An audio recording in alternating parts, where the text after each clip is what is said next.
Baik, selamat pagi, semuanya. Jadi sebelum saya melanjutkan presentasi pada hari ini mengenai manajemen IQ, saya akan memperkenalkan diri terlebih dahulu. Jadi perkenalkan, nama saya Putusari Aryambari ini. Saya merupakan koas, di RSUP Sangla Denpasar yang sedang menjalani masa, eee, klinik di, anestesi. Nah, jadi di video ini saya akan membahas mengenai manajemen ICU. Nah, materi ini dibimbing oleh Dr. Ponti Sumaya Parani, spesialis anestesi, dengan sumber materi dari kuliah oleh Dr. IGAG Utara Hartawan, spesialis anestesi.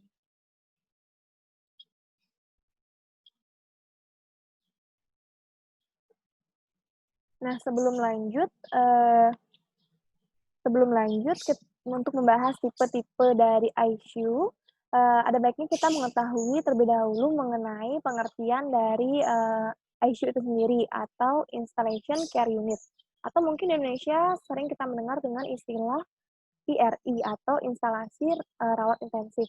Jadi ICU itu merupakan suatu bagian dari rumah sakit yang mandiri, di mana instalasi ini berada di bawah direktur pelayanan dengan staf khusus dan perlengkapan khusus yang ditunjukkan untuk observasi, perawatan, dan terapi pasien yang menderita penyakit, cedera, atau penyulit yang mengancam nyawa atau potensial mengancam nyawa dengan prognosis dubiah. Nah, ICU itu sendiri itu menyediakan kemampuan, sarana, prasarana, serta peralatan khusus untuk menunjang fungsi vital dengan menggunakan keterampilan staf medis, perawat, dan staf lain yang berpengalaman dalam pengelolaan keadaan tersebut. Nah, adapun untuk ICU ini memiliki landasan hukumnya, yaitu yang pertama, KMK nomor 129 Menkes dengan SK nomor 2 tahun 2008 tentang standar pelayanan minimal RS, kemudian PMK nomor 1438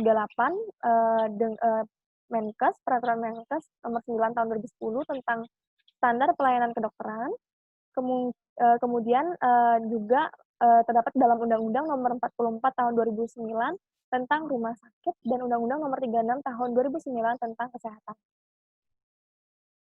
Nah, sebelumnya kita akan membahas mengenai tipe dari ICU. Ada beberapa dari tipe ICU. Yang pertama yaitu ada general ICU, ada cardiac ICU, ada respiratory ICU, medical ICU, surgical ICU, brain ICU, burn ICU, renal ICU, NICU, dan PICU.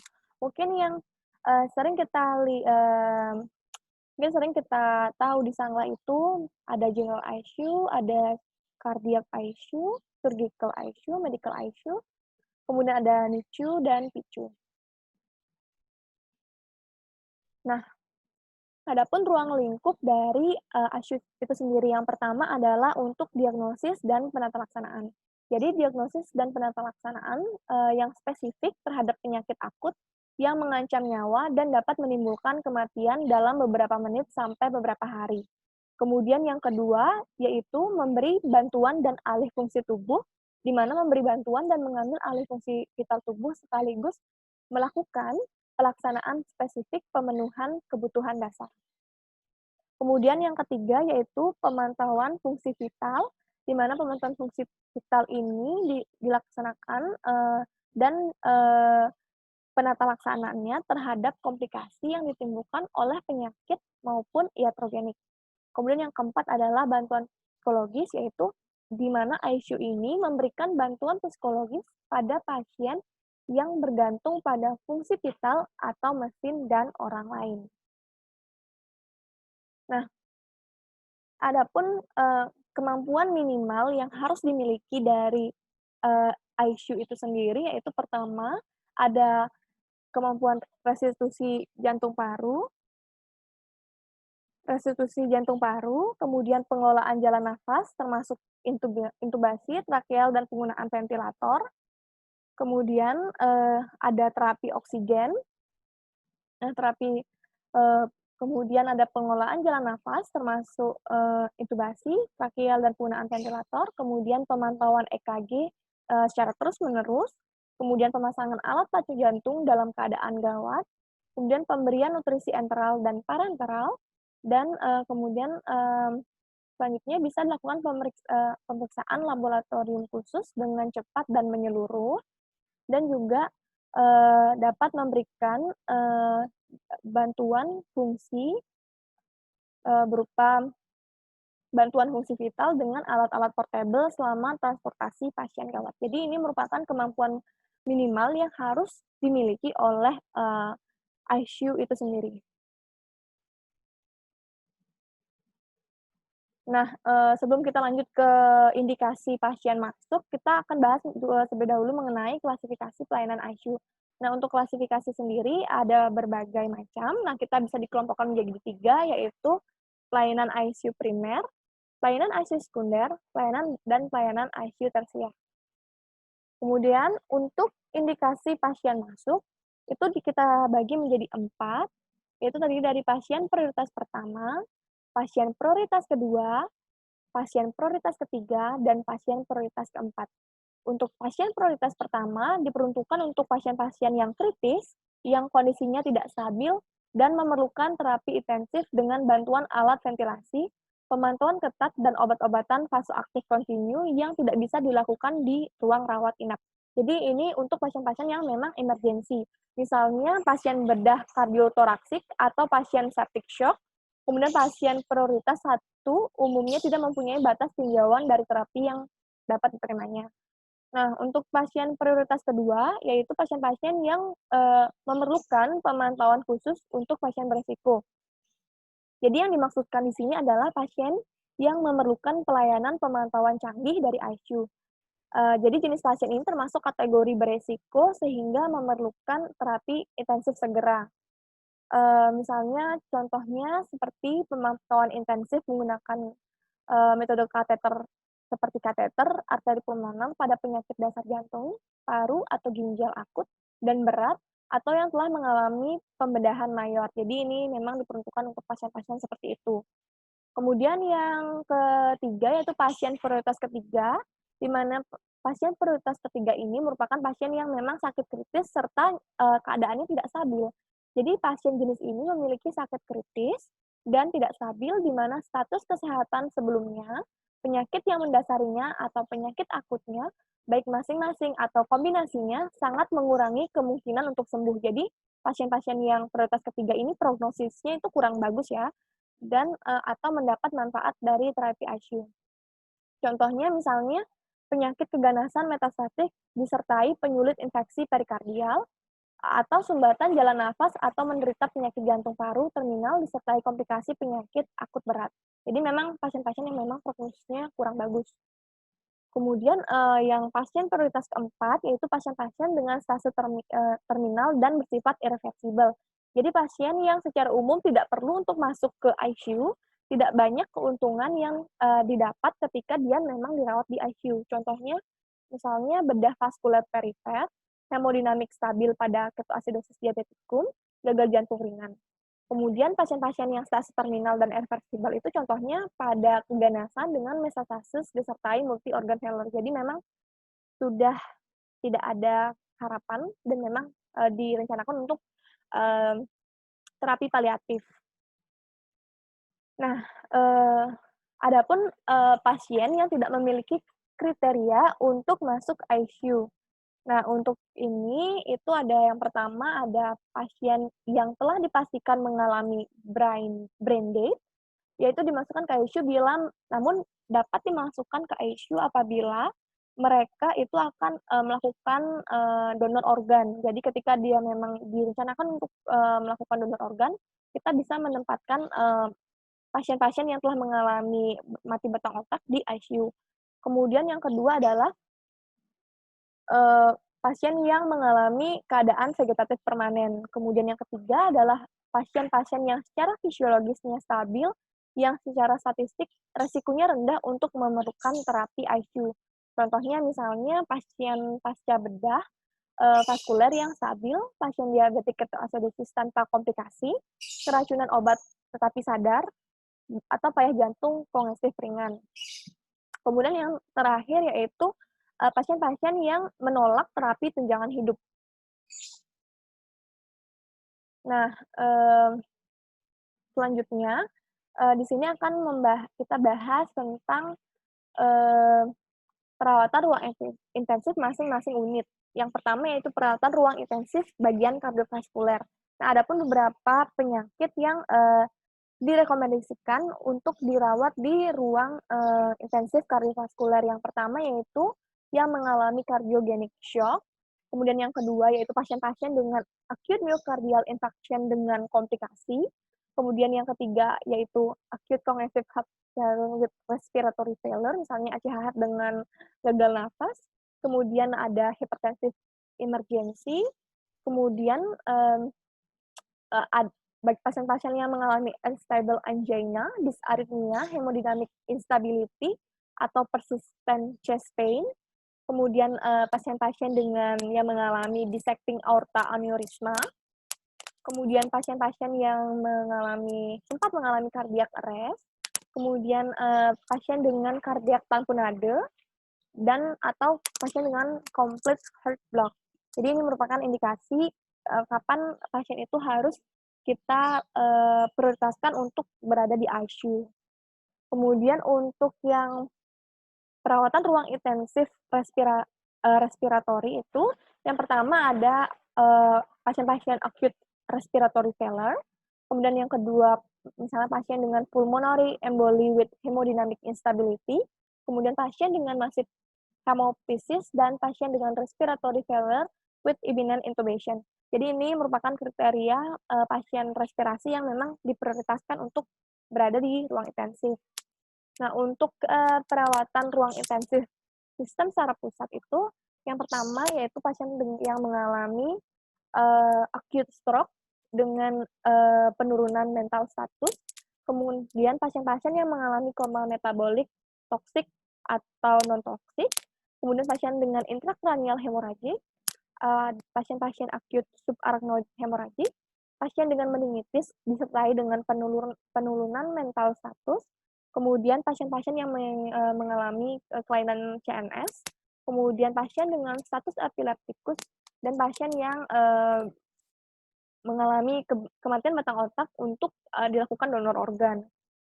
Nah, untuk perawatan ruang intensif gastrointestinal, itu ada yang pertama life threatening gastrointestinal bleeding, jadi GI bleeding, kemudian pasien-pasien dengan gagal hepar atau hepatic failure, kemudian pasien dengan severe pancreatitis dan perforasi esofagus. Nah, adapun manajemen pasien secara umum di ICU. Yang pertama, ini ada 4, kita bagi secara 4 besar. Yang pertama yaitu monitoring. Monitoring ini yaitu dilakukan 24 jam pada vital sign seperti EKG, saturasi oksigen, suhu, tekanan darah, kemudian gula darah, elektrolit, analisis gas darah, ventilator, cairan, serta daftar terapi. Ini monitoring yang dilakukan di ICU. Kemudian yang kedua yaitu nursing dan paramedical care. Jadi nursing dan paramedical care ini yaitu misalnya ada trachea suction, profilaksis stres ulkus dan DVT, perubahan posisi pasien setiap 2 jam, memandikan pasien, bowel care, dan support psikologis. Kemudian yang ketiga, manajemen yang ketiga yaitu akses vaskular untuk terapi cairan dan nutrisi. Nah, kemudian yang keempat yaitu kontrol infeksi, misalnya infeksi-infeksi yang mungkin bisa muncul ketika pasien itu berada di ICU seperti dekubitus, DVT, dan lain sebagainya, itu kita harus tetap mengontrol agar tidak terjadi komplikasi-komplikasi yang mungkin muncul. Nah, untuk terapi dasar ICU itu kita biasa menggunakan istilah atau singkatan fast heartbeat. Jadi kita harus memberikan istilahnya ini untuk mengingat lebih mudah, yaitu fast heartbeat. Yang pertama, F itu feeding.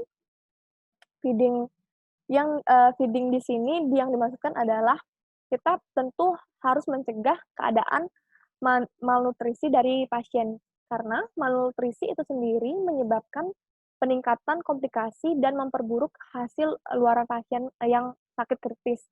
Banyak pasien yang mengalami malnutrisi saat masuk ICU dan membutuhkan dukungan nutrisi yang memadai dan sesuai dengan peninjauan intake setiap harinya.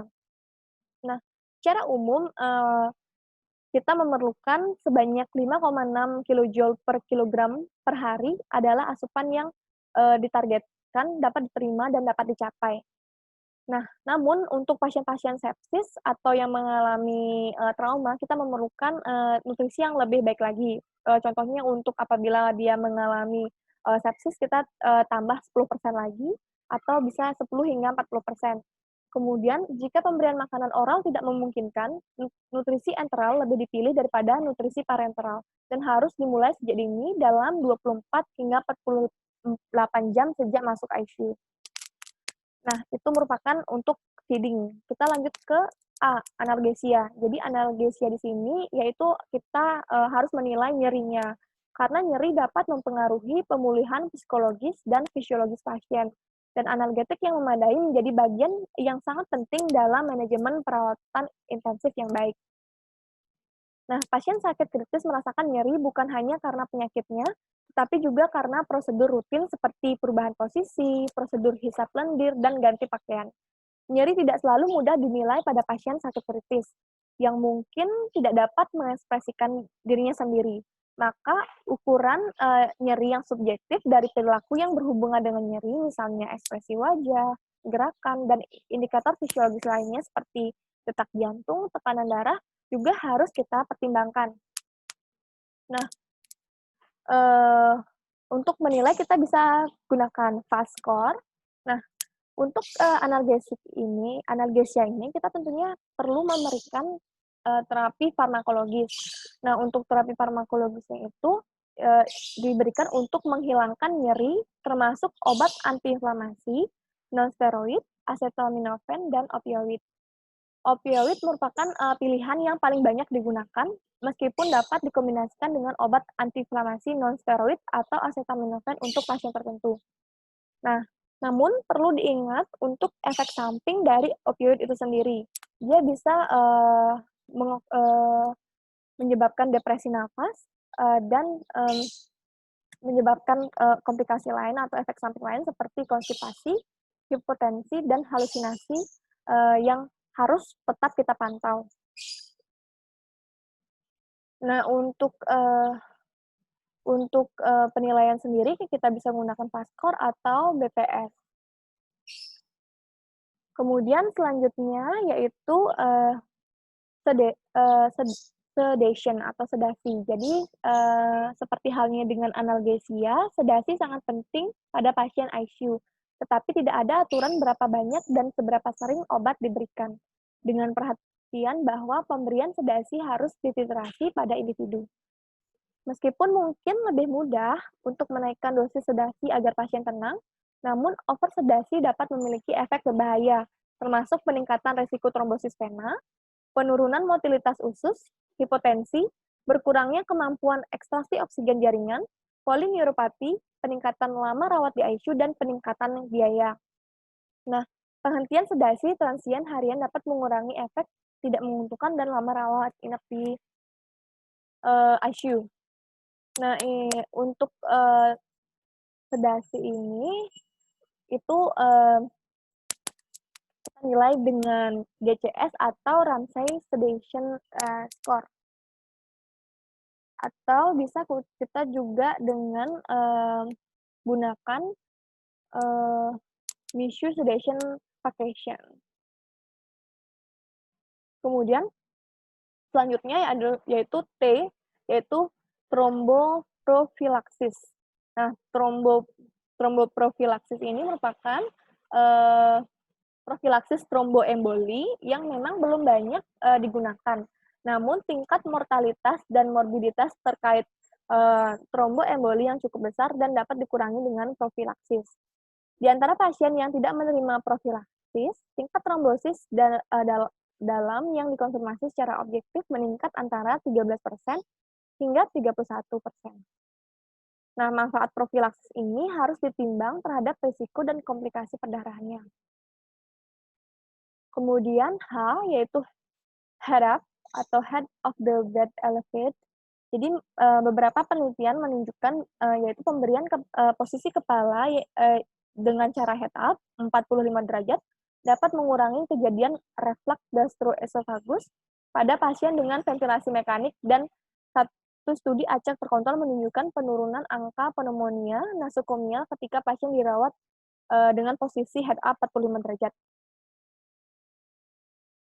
Kemudian selanjutnya yaitu untuk ulcer profilaksis. Jadi kita perlu melakukan pencegahan terbentuknya ulkus atau ulcer.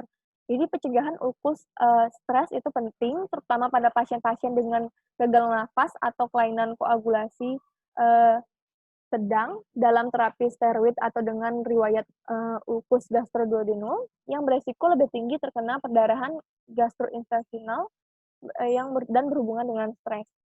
Ada beberapa opsi perawatan termasuk antasida, sukrafat, antagonis H2, dan inhibitor pompa proton yang diusulkan. Namun meskipun beberapa penelitian acak terkontrol dan meta-analisis membandingkan agen-agen ini, pengobatan optimal masih belum jelas. Nah, di samping ulcer profilaksis, ini juga perlu dilihat urin output-nya, jadi pengeluaran urinnya berapa. Kemudian yang G yaitu glucose control atau glycemic control. Jadi ini jadi kadar gula darah harus dikontrol dengan ketat, yaitu antara 80 hingga 110 mg per desiliter. Yaitu memang ini bertujuan untuk menjaga kadar gula di bawah sekitar 150, seperti yang direkomendasikan dalam pedoman yang baru-baru ini diterbitkan oleh pengelola sepsis berat dan shock sepsis. Nah, kemudian selanjutnya adalah S, yaitu spontaneous breathing trial, yaitu pemberian suplemen O2 berupa MAX NIV atau high flow O2. Penilaian harian dari uji pernafasan spontan telah terbukti sebagai metode yang aman, efektif, dan sangat prediktif untuk menentukan pasien mana yang akan mentolerir penyampaian ventilator. Nah, ventilasi mekanik yang berkepanjangan telah dikaitkan dengan peningkatan angka pneumonia terkait ventilator, rawat inap, dan kematian total. Oleh karena itu, uji pernafasan spontan harus dipertimbangkan setidaknya untuk mencari relatif baik. Nah, bahas yang elektrofil anemia pasti sebenarnya yang sehingga pertahanan normal itu tetap termasuk kateter pada pasien. Kateter yang dipasang dengan menembus mekanisme sehingga dari hadap dan sehingga ketika itu strategi penting untuk mengurangi infeksi terkait dengan kateter. Penilaian harian harus dilakukan terhadap kateter ini berlanjutan dan misalnya di rumah medis. Kemudian adalah yaitu deeskalasi ini untuk pengobatan yang setelah patogen dan aktivitas resistensi dilakukan harus dikonfirmasi sama biaya dan patogen. Deeskalasi terhadap farmakologi harus dievaluasi secara teratur, tepat guna, dan meminimalkan efek samping dan kesan pengobatan. Nah, dari apa yang harus dilakukan oleh di ICU. Mengingat nama ada hasil fluid pressure control, anti blood pressure, lalu data yang terjadi. Nah, membahas kemudian itu manajemen ICU dan konsep dari wahana seperti apa. Kemudian kita akan mengenai peran pasien publik timbangkan untuk keluar. Yang pertama pasien dengan fisik yang lalu, kemudian pasien yang sudah menurun jauh, tidak dengan yang aktif, kemudian berdasarkan oleh kepala. Jadi memang kan di review. Dan adapun dasi untuk dua pasien pertama itu dipindahkan tidak membutuhkan fisik atau terapi mengalami jalan proses jauh sedikit kemungkinan bila infeksi terus. Misalnya pasien dengan tuberkulosis pelatih yang hasil pemeriksaan intensif bukan dan intensif tidak diperlukan lagi. Ya untuk si pasien ke pasien dikeluarkan review bila kebutuhan tidak ada lagi, tapi dapat dini kemungkinan kesehatan atau manfaat terapi kontinu lebih memiliki kemungkinan pulih kembali kecil. Kita yaitu pasien dengan penyakit akut, yaitu seperti stroke atau liver yang berespon terhadap ICU atau penyakit yang diberikan itu sudah tidak berefek sama sekali. Nah, penyampaian materi dari saya. Terima kasih sudah mendengarkan, semoga bermanfaat.